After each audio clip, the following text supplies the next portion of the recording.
Star देश की व्यापक भलाई को देखते हुए संसार के समृद्ध लोगों से आपसी व्यापार बनाए रखना आवश्यक होता है।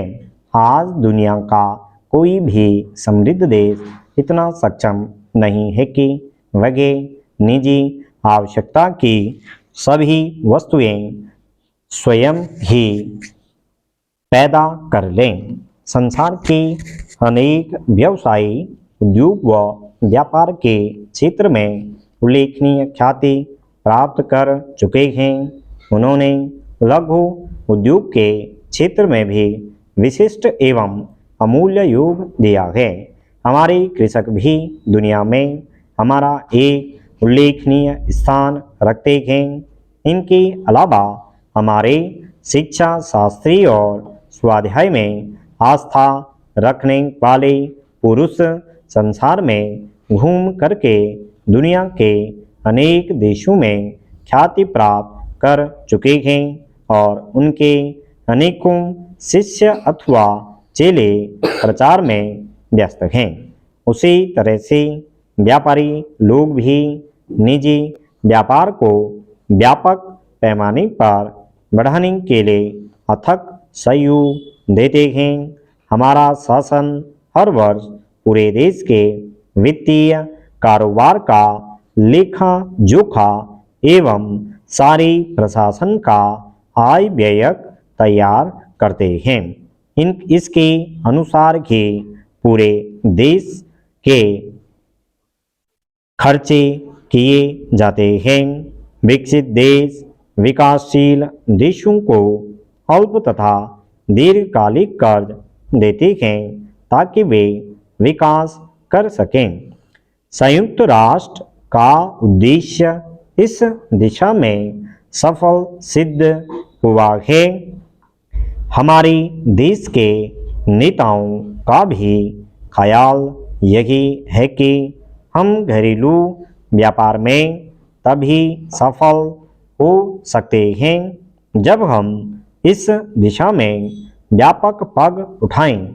कृषि में हुई प्रगति से हम व्यापक पैमाने पर गरीबों को अनाज दे सके हैं। कांच आजकल हम लोगों के लिए इतनी सामान्य चीज हो गई है कि वास्तव में उसकी मूल्य को समझना मुश्किल हो गया है।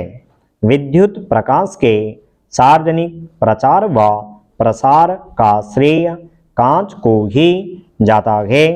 विद्युत ताप से रात्रि में बड़े शहरों की शोभा कई गुना बढ़ जाती है। वास्तव में हम आज ऐसे किसी घर के बारे में सोच ही नहीं सकते जिसमें कांच की बनी हुई कोई वस्तु न हो। शीशे का गिलास हो या मुंह देखने का शीशा, दवा की शीशी हो अथवा आँख का चश्मा, ये वस्तुएं गरीब के घर में भी मिलती हैं। यूरोप में इटली वालों ने सबसे पहले कांच का आविष्कार किया था और संसार में शीघ्र ही कांच की बनी वस्तुओं के लिए प्रसिद्धि प्राप्त कर ली थी। आज भी इटली वाले इस प्रसिद्धि को बनाए रखने के लिए उत्सुक हैं। कांच बालू और सोने के योग से बनाया जाता है। बालू जैसी सस्ती वस्तु से कांच की निर्मित वैसी ही पहली है जैसे कोयले से हीरे की निर्मित। हालांकि यह सत्य मालूम नहीं होता है और वैज्ञानिकों की सहायता के बिना सत्य होते हुए भी इसकी सत्यता समझने में संकोच होता है। आज तो लोग कांच की दीवारें आदि भी बनाने लग गए हैं। कहते हैं कि सांच को आँच नहीं, यह उक्ति कांच पर सही ढंग से खरी उतरती है। कांच के अंदर किसी तरह की बुराई छिप नहीं सकती, वह दृष्टिगोचर हो जाती है।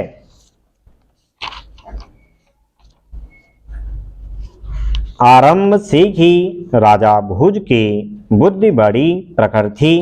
वे गंभीर स्वभाव के थे। उनकी बुद्धि की धाक जम गई थी।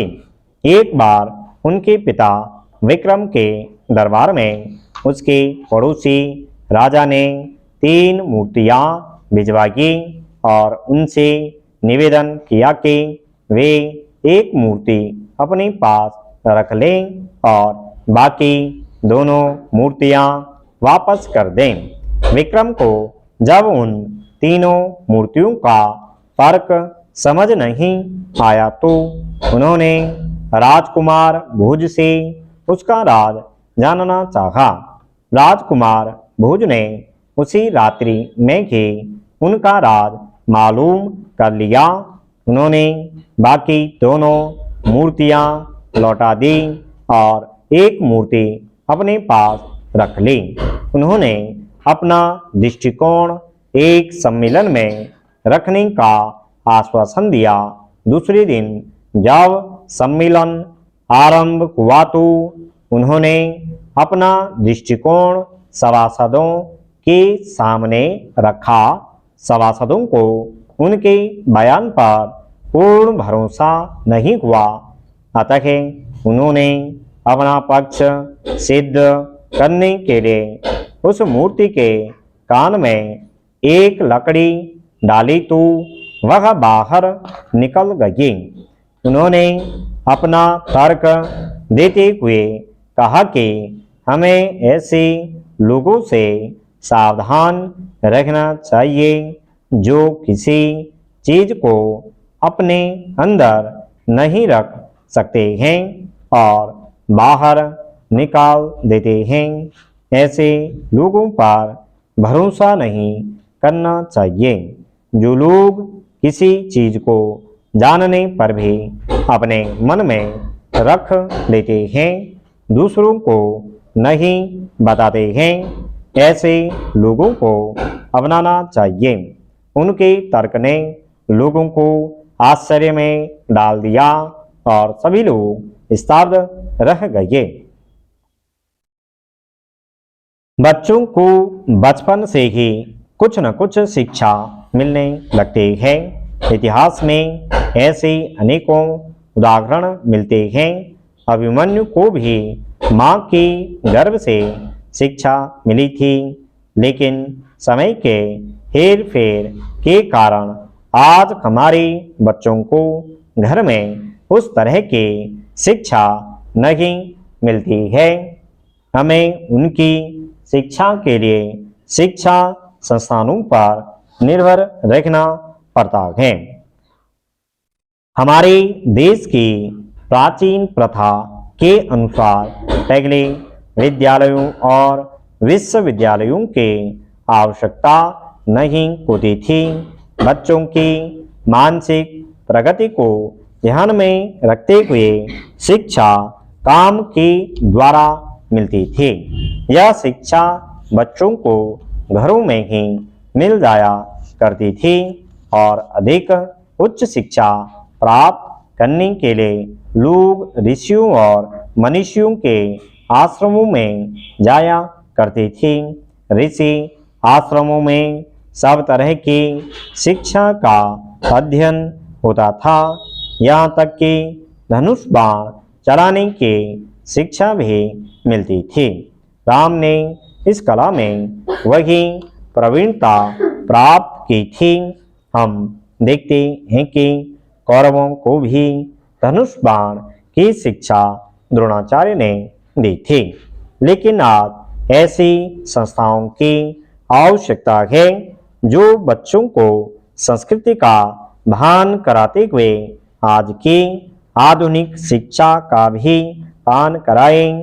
मुझे प्रसन्नता है कि आपके संस्था के कर्णधारों ने कई वर्षों से इस दिशा में उल्लेखनीय कार्य किया है और आपकी सेवा से लोग प्रसन्न हैं। राष्ट्र के निर्माण के क्षेत्र में ऐसे मिशनरी काम होते हैं जिनकी सफलता के लिए महिलाओं में जागृति और उनका सहयोग अनिवार्य एवं अपेक्षित है। ऐसे कामों के लिए सबसे पहले प्रशिक्षण में घर गांव की सफाई तथा अच्छा रहन सहन आदि आता है। पढ़े लिखे समाज में महिलाओं का स्थान अद्वितीय होता है।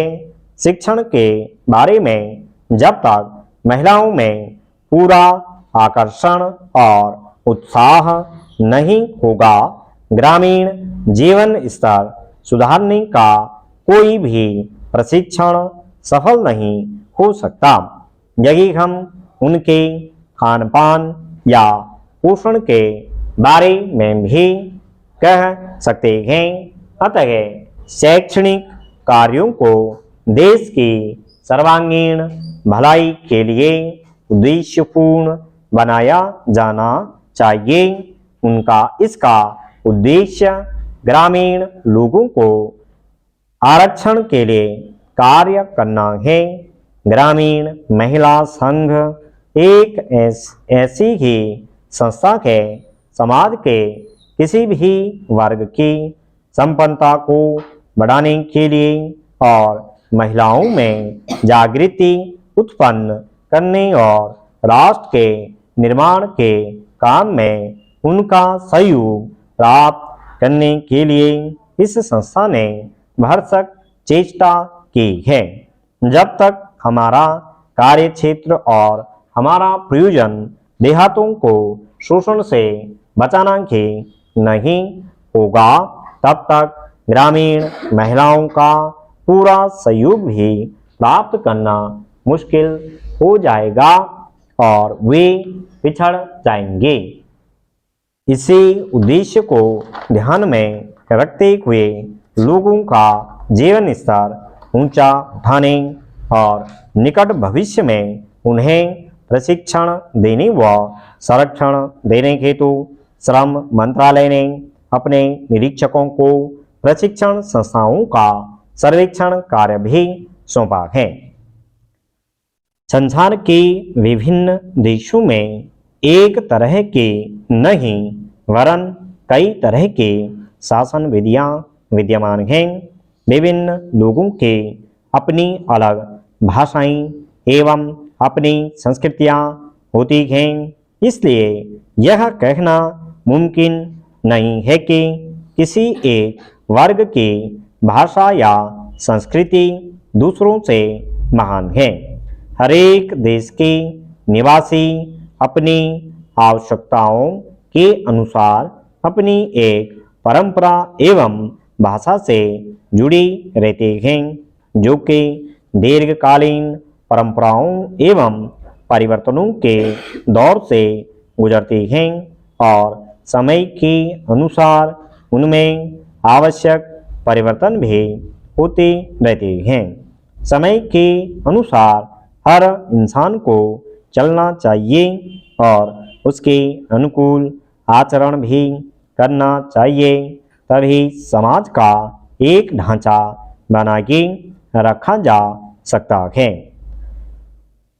हर एक वर्ग या समुदाय में यह परंपरा आवश्यक समझी गई है कि उसका हर इंसान ऐसा कार्य करे जिससे उसके समाज का गौरव बढ़े और उसकी गरिमा और महानता को अक्षुण्ण रखा जा सके।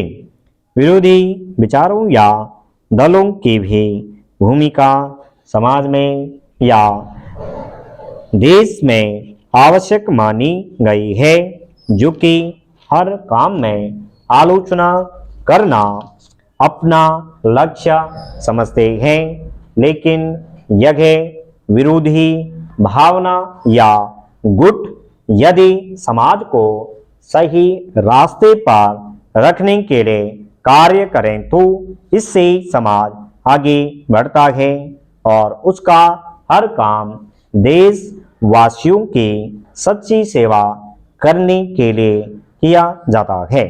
अतः राष्ट्र या देश या समाज की एकता को ध्यान में रखते हुए यदि विरोधी विचारों को गंभीरता के साथ सुने जाने का अवसर दिया जाए तो देश या समाज के विघटन की कोई आशंका नहीं रहती और विरोधियों की भी शंकाओं का समाधान हो जाता है और राष्ट्र या देश की एकता को इससे कोई खतरा नहीं होता।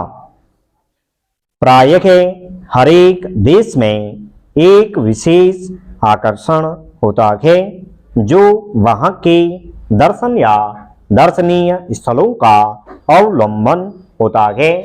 लोगों का फैशन, उनके आभूषण, उनका आकर्षण व उनके शिक्षण स्तर एवं प्रकाशन भी पर्यटकों के आकर्षण होते हैं। स्टॉप।